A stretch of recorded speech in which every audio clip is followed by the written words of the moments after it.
Hi, and welcome to Community Hotline. My name is Monica Weitzel. We're here in Gresham at MetroEast Community Media.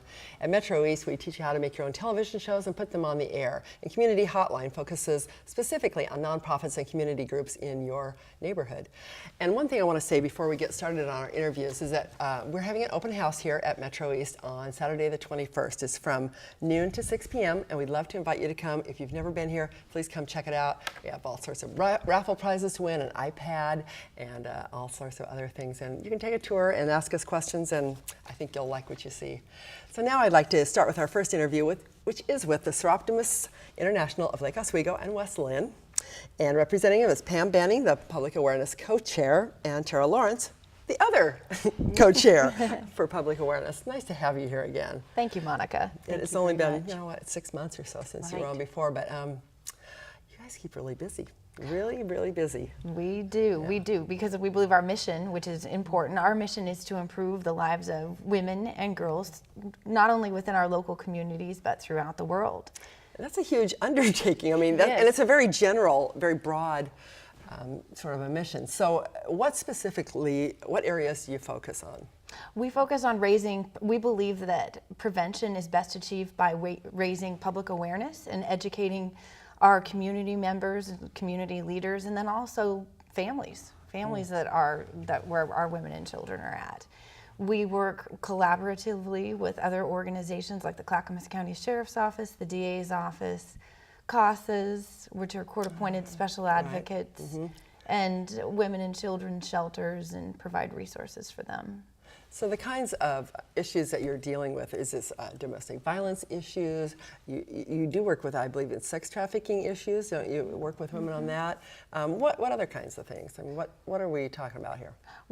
Our Lake Oswego West Linn chapter focuses in on domestic violence and human trafficking issues, although we're focused on our mission, but we certainly, those are two areas that we think are... And that's a lot of work right there. That's a lot of work. That's a lot of work. With I-84, there's been in the news plenty. Human trafficking and sex trafficking is far more prevalent than we'd want to acknowledge. Yeah, especially those of us who have girls, daughters.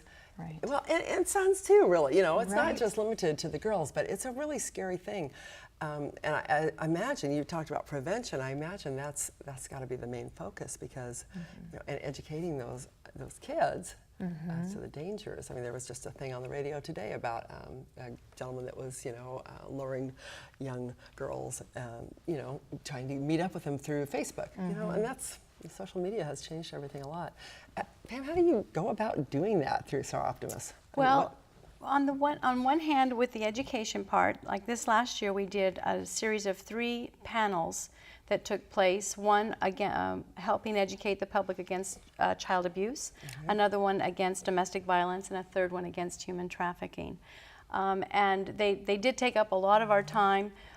In the coordination of that, it was a panel discussion. We had 3 to 4 experts from each of those fields on each of 3 different nights and that. Was it well attended? And it was okay attended, but I think these things take time, and this is our 3rd year of coming in. So we're also trying to position ourselves with the nonprofits that are right in the middle of the intervention when someone is, found in a terrible situation and they need just to get a help out of that. We like to use some of the funds that we do during our fundraising activities to go towards those nonprofits to help them. So for example, some of the monies that we collected this last year, some of it went towards SAVE, which is Soroptimists Against Violent Environments. And we donated gift cards for mothers at Christmas time who had children so that they might be able to purchase some gifts. We also gave some money for emergency clothing for children who had been sexually exploited through the Children's Center. We gave some grants to Life Skills, which is another organization, a fine organization that you had done an interview with not too long ago. Very admirable. We try to interact with the community, both in an education standpoint, but then also in a fundraising standpoint, and then from that amount of money for those proceeds then to distribute them not only for education grants for women and girls, but also to the nonprofits that are directly involved with our mission. That's great. And I hear more and more that nonprofits working together because the economy's tough, and I think we can accomplish a lot more if we get together and work together. You talked about fundraising and where your money went. You have a fundraiser coming up that I don't want to forget to talk about, and this is your Harvest Festival. Yes. So one of you tell me about what the Harvest Festival is all about. Well, we are excited to be embarking on our 3rd annual Harvest Festival. It's going to be September 21st from 3 p.m. to 8 p.m. and it is going to be tons of fun. Tons of fun. Tons of fun. Now, is this on a farm? Is that? It is. It's Lee's Farm over in Tualatin. Okay. Yes. Okay. Right. So what does tons of fun mean to you? Well, what it means is we're going to have live music. Panther Creek is going to be playing. Nice. So live music, dancing. We've got a cakewalk. A cakewalk. I love it. Yeah. So old-fashioned, but so fun. Yeah, cowboy food, wine, lemonade, goodies, cookies, treats, hot dogs. Hay bale to sit on somewhere. Hay bale. Yeah. Yes. Hay Yes. rides, hay Yeah? mazes. Oh, fun. There's a giant bouncing pillow so the kids can get rid of all the energy from the cakewalk after they consume all that sugar. We've also got some raffle baskets. So we have a princess basket. We have a spa and chocolate basket. I don't know what the princess Yes. basket is. Yeah. What is a princess basket? Oh, for the little girls. So for it's the got like things- the tiara yes, and the little- yes. And then we have a Disney Cars basket for the little boys to bid on. And then we've also been working with both the competitive Portland teams, the Winterhawks, the Timbers, yeah. the Oh, Thorns, good. the Blazers to Great. try and get some sports baskets Good, going, good. and a little friendly competition between the Ducks and Beavers as well. So Nice. We have some pictures, I think, from last year's event. So good. maybe we can take Oh, a look great. at those. Sure. And they'll come up on the screen. You can tell us what we're looking at. So All what- right. there's the So Soroptimists yes, logo. I gave you, yes, the Soroptimist logo there on the right, carved into the pumpkin. Hollis Davis did that for us, and she's just great. very talented. And then last year we did farm animals. So we had dog basket, horse basket, all these different things. This time we decided to take a little different flair on that. But they do provide a good source. You purchase script and then you just drop it in the bottle. It's got your name on it. If your name is drawn from it, then you're a winner. And you're the winner. Right. Nice. There's also, so then we Oh, have, yeah, there's the petting petting zoo. zoo Do you have there that at again Lee's this year? Farms. Yes. Yes, they had some fun. brand new calves there last year, right next to the band. People could Right next to the band. And then the cakewalk is just standing room only. The kids just have a kids and the grandparents, Right. everyone, ages 2 to 102 are out there. Cakewalks are fun. I They are remember doing fun. some of those ones. Right. we They're a did. blast. Right, Yeah. and Safeway's being very gracious in donating that. The bouncing pillow is always, looks like fun. always fun. Lee's Farms really does it up right, and they'll have some light food to serve as well. We're also going to have a sweepstakes this year, which is something we didn't have before. Starwood Sweets has donated, as an affiliate through Julie's Travel Desk in Lake Oswego, they have donated 6-night stay in Kauai, Hawaii. So we're only going to That print sounds up wonderful. 400 tickets. Oh, wow. And for $10 a piece, you have a chance to win a value of $4,000 That's a good in Hawaii. deal. I think it's a Yeah, somebody's gonna great have a great deal. vacation. So Oh, how you don't have wonderful. to be present to win. And if anyone's interested in purchasing tickets, they can email us, or they can probably go to Julie's Travel Desk, and Right. somebody will be able to help them there. Wonderful. Good. And we have your website. We'll have that up on the screen Yes. so people can go there and find out more Okay. information. Is the Harvest Festival a rain or shine event? It is a rain or It shine is. event. It is. Yes. It is. And the tickets are $10 for adults and $5 for children. Okay. So Okay. a good deal. It sounds like good fun. cause. And so the money from your fundraisers goes to directly to the nonprofits that you're helping, or directly to your programs to educate. A combination, really, both. combination. Combination. So we will keep fundraising right up to December 31st, and then we'll check to see what's on the leaderboard, how much did we collect. From that, within the Soroptimists organization, we will do at least one Women's Opportunity Award, which is for a woman in a difficult situation who's trying to better herself, better her family's outcome through education. I remember so you for, talking about that. I for a think that's a bachelor's great degree. thing. I think that's a And then great thing. the Violet Richardson Award, Violet Richardson was the founder of Soroptimists, and that is given to a high school student who is working with a specific charity. This year, also for the first time, we're going to be working with the Fellowship Award, which is for the Northwest region, a woman who's working for an advanced degree, so master's or wow. beyond. That's our How first time great with is that. that?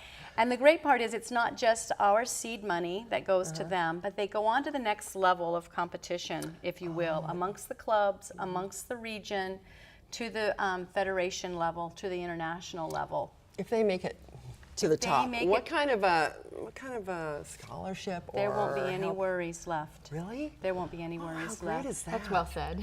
I like that. Yeah, It's yeah. wonderful. I mean, that's a gift, right It is there. very That's much a gift. So you really kind of look for women who kind of pulled themselves up by their bootstraps and have overcome some tough times, and it's not going to the people with the silver spoon in their mouth. It's the people that have really had to work for what they're. Right, and if you'll have people watch the website, typically the call for awards will come, the call for applications will come in October or November.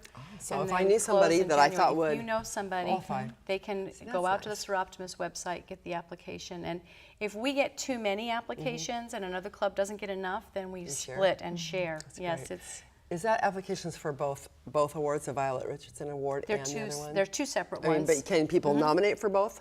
I mean, do you take nominations for the one for the high school The girl? Violet Richardson Award, she has to be no older than 18 years Right. old. So, And the but Women's can Opportunity people Award, nominate?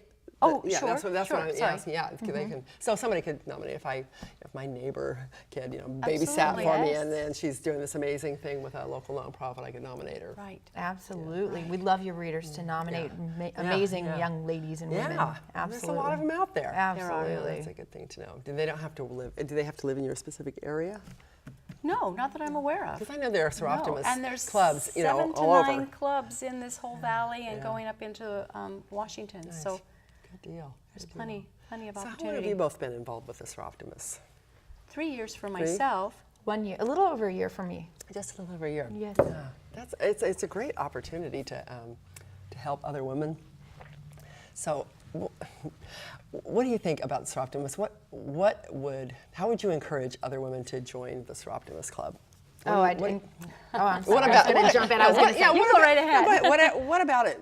It's speaks to you and is important to you. For me, what it is it's an opportunity to empower women and children, and you meet, and really the members are such strong advocates and have such like minds. It's wonderful. And then to know that you're helping to empower a woman or a young lady that's faced some struggles, it's just, it feels good. It feels really good. And you really want to pass it forward and help lift people up. Absolutely. That's a nice way of saying it. Lifting people Lift up. them Very up, much, yeah. empower them. That's great. Empower them. How about you, Pam?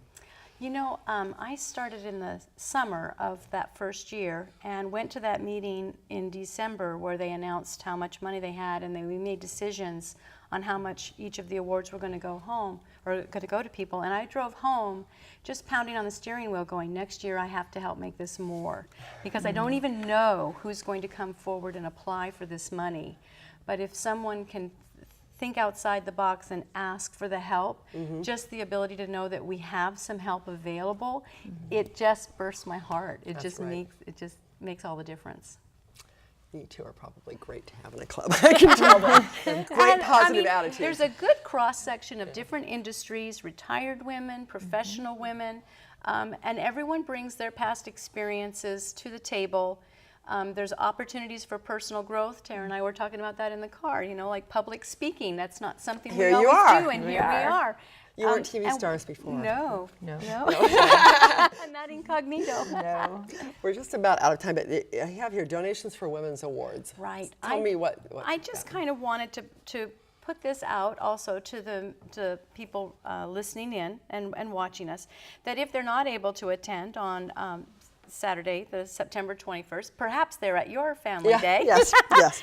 But they would like to help us in any way, then I wanted to put the address on the screen and the club website as well. If they would like to send in a donation of any size would be welcome. Great. We would send back a receipt with a tax donation ID number, and we would thank them for that That's thought. Great. That's great. Well, we're Thank out you. of time. Thank you so much. The Harvest Festival sounds like a blast. And if I didn't have to work on this other one, I'd probably be out there because it really does sound like fun. I want to go on a hayride. But I hope it turns out great. I hope you raise a lot of money. And thank you for the great work you do empowering women in our community. Thank you, Monica. Thank you, Monica. Thank you. It's great to see you again. Thanks. Thanks for watching this first segment of Community Hotline. Please don't go away. We'll be right back with more.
Community media is priceless. Valuable. Community media lets you tell your story to fit your needs. My favorite thing about community media is it's got to be the people's shows. I think my favorite one is Karaoke Oli. Oh, Karaoke Oli's a good one. We sing live karaoke on TV for an hour. Hamster versus Monster. Nap Time with Kittens. Community media brings programming like Chambers of Commerce, the Faith Community. Psycho Chicken. Do you have any UFO shows? No, I wish we did. I would like one of those too. Yeah. Children's programs, high school sporting events, and of course, the ubiquitous city council meetings. Only when we hear from folks in their own voices with their own stories can we truly connect.